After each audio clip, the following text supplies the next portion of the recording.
Hello guys, मेरे YouTube channel में आपका स्वागत है। मेरा नाम है मनमोहन मिश्रा। तो आज हम इस वीडियो में डिस्कस करने वाले हैं कि best mutual fund for 30 years. जी हाँ, 30 इयर्स के लिए मतलब आपने अगर म्यूचुअल फंड में इन्वेस्टमेंट कर दिया और 30 साल तक म्यूचुअल फंड को मतलब भूल ही गए, मतलब जो आपने इन्वेस्टमेंट किया भूल ही गए, तो आपको कौन सा म्यूचुअल फंड चूज करना चाहिए और कैसा इन्वेस्टमेंट आपकी स्ट्रैटेजी रहनी चाहिए, तो ये वीडियो में आपको पूरा डिटेल बताऊंगा। तो मैं चैनल को सब्सक्राइब जरूर कर दीजिएगा, मैं इस वीडियो लाता रहता हूँ।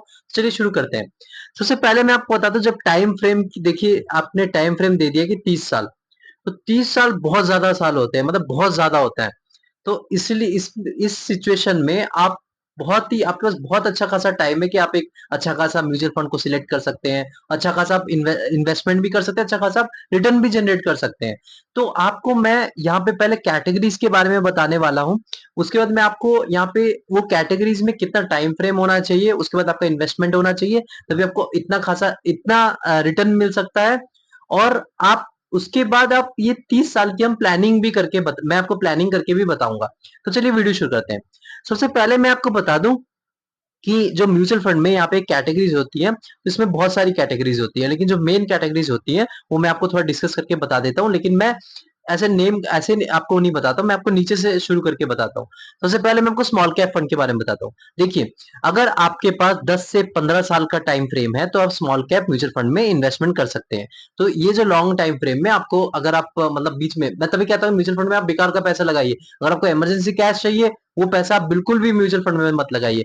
तभी आप टाइम फ्रेम चूज कर सकते हैं। मतलब आपके पास 10 से 15 साल हो, तो हम ये वीडियो बनाया है कि 30 साल तक, तो यहाँ से 10 से 15 साल अगर है तो आप स्मॉल कैप फंड में इन्वेस्टमेंट कर सकते हैं।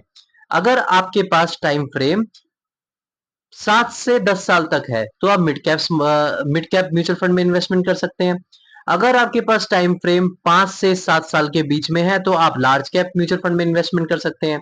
और अगर आपके पास टाइम फ्रेम 3 साल से 5 साल के बीच में है तो आप इंडेक्स फंड में इन्वेस्टमेंट कर सकते हैं। लेकिन अगर आपके पास टाइम फ्रेम और भी कम है, मतलब मान लीजिए कि आपके पास टाइम फ्रेम 1 साल से 3 साल है, तो आप हाइब्रिड फंड की तरफ जा सकते हैं। देखिए, आप कैटेगरी सबके लिए बना रखी है, कितना अच्छा खासा मतलब कैटेगरी बन रखा है। तो आप इसके हिसाब से अपनी प्लानिंग कर सकते हैं। तो अब हम बात करते हैं कि आपकी प्लानिंग जो है वो 30 साल में, क्योंकि आप अभी आपने बता दिया यार 30 साल के लिए हम इन्वेस्टमेंट कर रहे हैं, तो यहाँ पे मैं स्मॉल कैप फंड में इन्वेस्टमेंट कर दूंगा, क्योंकि मैंने जैसे कि बताया कि आपको 10 साल से 15 साल का टाइम फ्रेम है, तो स्मॉल कैप फंड में इन्वेस्टमेंट कर सकते हैं और यहाँ पे आपको अच्छा खासा रिटर्न मिल जाएगा। देखिए, स्मॉल कैप फंड में आपको डेफिनेटली बहुत ही अच्छा खासा रिटर्न मिल जाता है। मतलब करीब करीब आपको 20 से 25% तक कंपाउंडेड रिटर्न, और कभी कभार आपको 30% तक का भी रिटर्न मिलने के चांसेस रह जाते हैं। तो ये कोई डाउट नहीं है इसमें। तो मेरा सजेशन रहेगा कि अगर आप 30 साल के लिए टाइम फ्रेम लेके चल रहे हैं, तो आप क्या कर सकते हैं, अपना 80% एलोकेशन स्मॉल कैप फंड में कर सकते हैं। लेकिन हाँ, ये याद रखिए, आपको अगर इमरजेंसी कैश नहीं चाहिए उसमें से, तो आप 80% तक एलोकेशन अपना स्मॉल कैप में कर सकते हैं, और 10% तक आपका मिड कैप, और 10% आपका लार्ज कैप फंड में कर सकते हैं। लेकिन जब आपका 10 साल पूरा हो जाएगा या 15 साल पूरा हो जाएगा, तब आपके पास अच्छा खासा कॉर्पस जनरेट हो जाएगा, तो तब आप क्या कर सकते हैं कि आप वो फंड रिडीम कर सकते हैं और वो सेफ फंड में लगा सकते हैं। जैसे कि मान लीजिए आपने लार्ज कैप फंड में लगा दिया, जैसे कैनरा रोबेको टाइप का, जैसे लार्ज कैप फंड है, ब्लू चिप फंड्स हो गया, क्योंकि आपके पास टाइम फ्रेम धीरे धीरे कम होता जा रहा है, आपको ऑलरेडी 25% तक रिटर्न मिल चुके हैं। और अपना एक टारगेट सेट करिएगा, मतलब मेरे को अगर मान लीजिए 22 से 23% तक कंपाउंडेड रिटर्न मिल गया 10 या 15 साल या 20 साल में, तो आप वहां से एग्जिट ले लीजिएगा। आप अगर 30 साल तक वेट कर रहे हैं, 30 साल तक मतलब उसमें कोई ज्यादा प्रॉब्लम नहीं है, क्योंकि 30 साल में आपको और भी अच्छा खासा जनरेट हो जाएगा आपका रिटर्न। लेकिन क्योंकि आप रिटायरमेंट की तरफ जा रहे हैं, आपके पास अच्छा खासा कॉर्पस जनरेट हो चुका है, तो क्यों इतना रिस्क ले, क्यों मतलब बेकार में टेंशन में रहे यार मैं स्मॉल कैप फंड में, क्योंकि स्मॉल कैप फंड में वॉलेटिलिटी फेस करनी पड़ती है। तो आप स्मॉल कैप फंड में अपना, मैं तो बता रहा हूँ, 100% तक का भी एलोकेशन कर सकते हैं। अगर आपके पास टाइम फ्रेम 30 साल का है, तो आप क्या करें कि 10 से 15 साल या ज्यादा से ज्यादा 20 साल तक आप वेट करें। आपका अगर टारगेट सेट हो जाता है, मतलब आपको 24% तक का आपको रिटर्न मिल जाता है, तो 20वें साल या 15वें साल आप उस पैसा को रिडीम करके आप थोड़ा सेफ में आ जाइए, मतलब लार्ज कैप फंड या मिड कैप फंड में, या फिर आप फ्लेक्सी कैप फंड में, या फिर आप हाइब्रिड फंड में आ जाइए। लेकिन वो भी, मतलब ये नहीं कि सारा पैसा हाइब्रिड फंड में लगा दिया, फिर तो आपका रिटर्न भी कम हो जाएगा।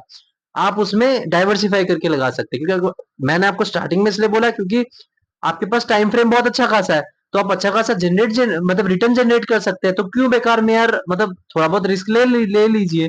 क्योंकि आप इतना अच्छा खासा रिटर्न जनरेट कर लेंगे। लेकिन अगर आप नहीं कर मतलब अगर आप थोड़ा स्ट्रेस में रहते हैं, आपको बीच में पैसा चाहिए, तो आप स्मॉल कैप फंड में बिल्कुल भी मत जाइए। मैं आपको बता रहा हूँ बहुत ही प्रॉब्लम फेस करना पड़ेगा, क्योंकि इसकी जो वॉलेटिलिटी होती है, इस साल अगर आपको 30% तक रिटर्न दे सकता है, तो अगले साल आपको 30% तक भी नेगेटिव रिटर्न कर मतलब 30% तक आपका पैसा भी कम कर सकता है। तो मैं आपको एक चीज भी बता देता हूँ, एग्जाम्पल दे सकता हूँ कितना भयानक होता है। मैं अभी एसबीआई स्मॉल कैप फंड में मैंने इन्वेस्टमेंट किया था, तो पहले के 2 साल तो इसने नेगेटिव रिटर्न दिया, मतलब 30% तक नेगेटिव। मतलब आपके कम से कम जो पैसे हैं वो करीब करीब आधे हो गए। तो आधे जो आपने एसआईपी कर रहे हैं वो भी आपके पैसे आधे हो रहे हैं, तो बंदे डर जाएंगे भाई 2 साल में यार पैसे आधे हो गए। लेकिन जो थर्ड और फोर्थ ईयर है, उसमें अगर आप देखेंगे, तो उसने करीब करीब 90% या 100% तक रिटर्न दोनों टाइम दिया। तो एवरेज आउट होकर आपका 30 से 40% तक का रिटर्न हो गया। तो आप देख पा रहे हैं कि मतलब इसमें ऐसा पोटेंशियल होता है। तो इसीलिए मैं कहता हूँ कि टाइम फ्रेम बहुत इंपॉर्टेंट होता है। आपके पास अगर 30 ईयर्स तक का टाइम फ्रेम है, तो आपको टेंशन लेने की जरूरत नहीं है। आप 100% तक का भी अपना एलोकेशन स्मॉल कैप फंड में, लेकिन बशर्ते रिसर्च करके करिएगा। यानी कि सारे स्मॉल कैप फंड में आपने ऐसे लगा दिया पैसे, ये मत करिएगा। रिसर्च करके इन्वेस्टमेंट करिएगा। लेकिन अगर बस टाइम फ्रेम है 30 साल, तो बहुत बढ़िया है, कोई प्रॉब्लम नहीं है। 15-20 साल तक आप स्मॉल कैप फंड में इन्वेस्टेड रह सकते हैं। लेकिन लास्ट के 10 साल में आप थोड़ा सा सेफ चले जाइए, ये नहीं कि यार फिर प्रॉब्लम हो जाएगी। और ये भी देखिए कि मतलब अगर आप 15 साल है, 15 साल के बाद आपका मान लीजिए कोई फाइनेंशियल क्राइसिस आ जाता है, कोई प्रॉब्लम आ जाता है, आपका पैसा वहां डाउन हो जाता है, तो वहां डरने की बात नहीं है। आपको वहां लमसम कर सकते हैं। लमसम करके आप थोड़ा एक्स्ट्रा अल्फा जनरेट कर सकते हैं, और 5-6 साल बाद आप देखेंगे बहुत अच्छा खासा आपका रिटर्न हो जाएगा। और भी अच्छा खासा, मतलब जैसे आपका मान लीजिए स्मॉल कैप फंड अगर आपको 23, 24 या 25% तक कंपाउंडेड रिटर्न दे रहा है, अगर आप प्रॉपर टाइम में लमसम भी कर रहे हैं थोड़ा बहुत, तो वो अल्फा जनरेट होकर आपको 27 से 28% तक का भी रिटर्न दे सकता है। तो इतना अच्छा खासा रिटर्न कोई भी कहीं पे भी नहीं मिल सकता। तो ये मेरा ओवरऑल सजेशन है। तो मेरे चैनल को सब्सक्राइब जरूर कर दीजिएगा, मैं ऐसे वीडियो लाता रहता हूँ। Thank you.